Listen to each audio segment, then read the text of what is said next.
This happened about 10 years ago in Thailand. I was on vacation with a buddy of mine staying at his family's place on Phuket.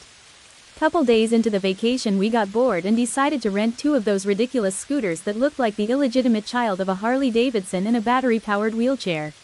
They looked like some poor schmuck tried to build his own Vespa out of spare parts found on a junkyard. Anyhow, they had a gear shift, but no clutch. You had to slam the gears in by just kicking down a lever like a brute. Not the finest piece of engineering I've come across. Now, being 16 at the time, we thought it'd be a marvelous idea to pick a pair of flip-flops and swimming trunks as protective riding gear and made our way to a local bar at the beach.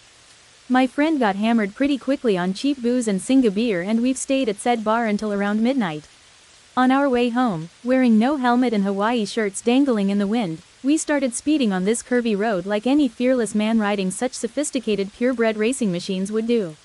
Now remember, my friend was already blitzed out of his mind by the time we left the bar, and now a volatile elixir bearing resemblance to the chemical structure of gasoline was still brewing in his stomach. To this day I still wonder how he even managed to ride in a straight line that night, but back to the story. We're speeding on this curvy road and all of a sudden I hear this really loud bang, like a beam of steel falling on concrete from 30 feet up. I had taken the lead and my friend had been cruising right behind me up to that point, so I turn around, mid-curve mind you, and see his scooter flying down the road on its side following me like a rocket. The exhaust must have been grinding on the road, and so there were sparks flying everywhere. I shit you not, the scene looked like it was taken straight from a Terminator movie. I still see it before my eyes. Upon realizing that he must have crashed, I shouted, "Phuket, Peter," and turned around intending to bring my vehicle to a halt. Little did I know that by the time I got my eyes back on the road I had actually already missed my turn and my scooter, and I was headed down the ditch next to the road. I was doing 50 miles and pulled all the brakes my trustful steed was equipped with while holding on to the handlebars for dear life. Turned out scooters don't really brake well while riding inside of ditches, and so my braking attempts were to no avail. Then I hit a concrete bridge head on. Here's the fucked up part that saved my life. Besides all the shenanigans we were already pulling on the two-wheeled accident waiting to happen mobile, I was also operating my scooter while sitting on the backseat and thus got ejected. My right thigh hit the handlebars pretty hard, but I ended up landing on top of the concrete bridge I parked my scooter in, which turned out to be the driveway to someone's house, relatively unharmed.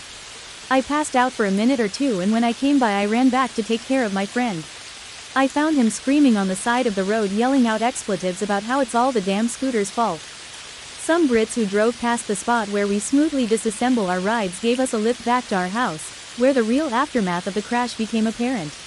My leg and arm were bleeding all over the place, and upon looking at my friend, I finally put one and one together about how he managed to decelerate. Turns out he, in a lucid act of brilliance, calculated that it would be smartest to use all but one of his limbs to utilize the friction between his body and the loose gravel to make him slide to a halt. A real physicist, that one. He looked pretty beat up.